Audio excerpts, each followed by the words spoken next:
Blessings and shalom, family. God bless you. This is the day that the Lord has made, and we will rejoice and be glad in it.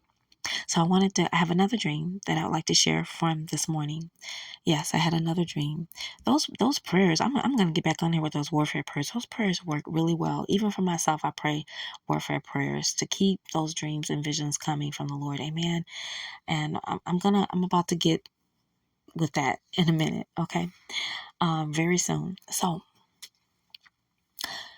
you may be feeling like something's off in your spirit, whether it's for a prodigal, return of a prodigal, a kingdom spouse prodigal, or you just feel like something's off, and you may feel like, Lord, am I praying for the right person here? Did you send the right one? Is this really the one?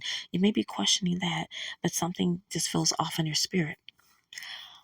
Okay, you're praying for you're praying for a kingdom spouse, right? But for some of you, you may be praying without knowing you're praying for replacement. God may have replaced someone. He may be returning a prodigal. And you'll figure it out after this dream, whether or not this is for you. Test the spirits to see whether they be of God. Always take it back to the Lord. Any video that you feel like is for you, ask God, Lord, is this for me? So in this particular dream, I'm in a high-rise building, a very modern, older building structure, nice apartments, decent, New York high-rise.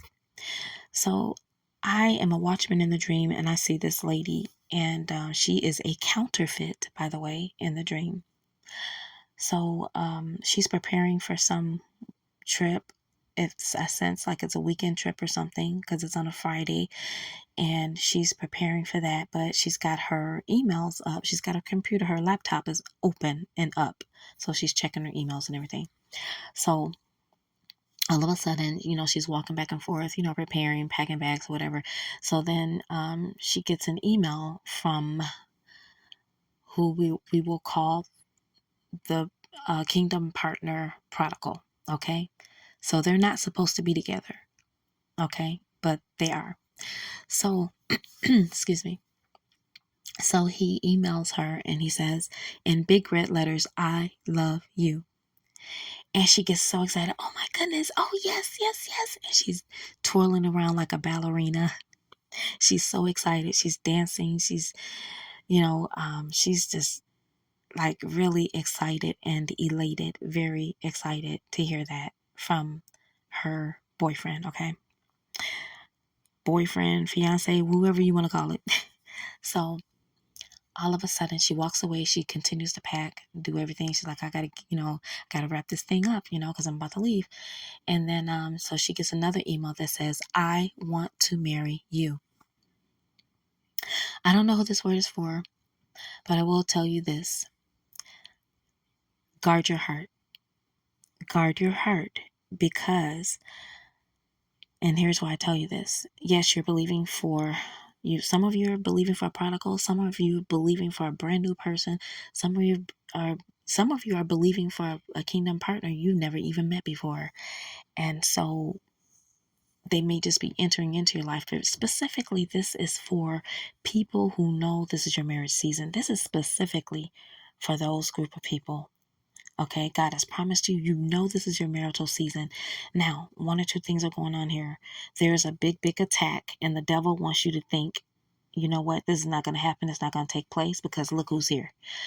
That is number one, sign number one. Number two, sign number two is that guard your heart, because God does not force his will upon anybody. If a man wants you, he's coming for you. Pride won't get in the way. Fear won't get in the way. When a man really wants you, he's coming for you. He came for that counterfeit, didn't he?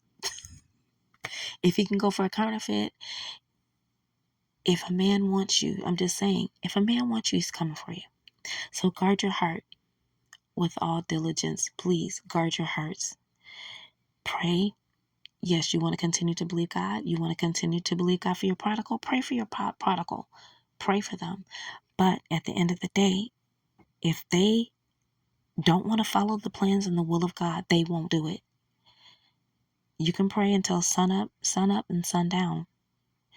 You can pray till, Jesus return, but if they don't want that will, there's nothing you can do about it. Amen. So it's like praying against someone's will.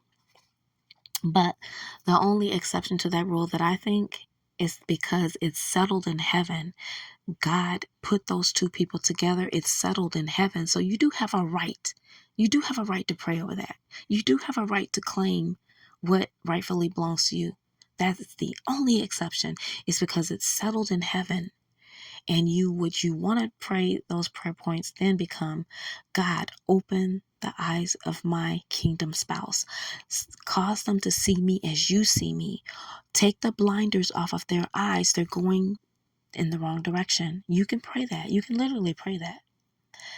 But at the end of the day, your prayer is, Lord, let your will be done. Let your will be done in my life. You've promised me, you made me a promise, let your will be done. God will either send you a replacement, or he's going to send you who he ordained for you to be. But they have to be willing. You can't force anybody to do something they don't want to do.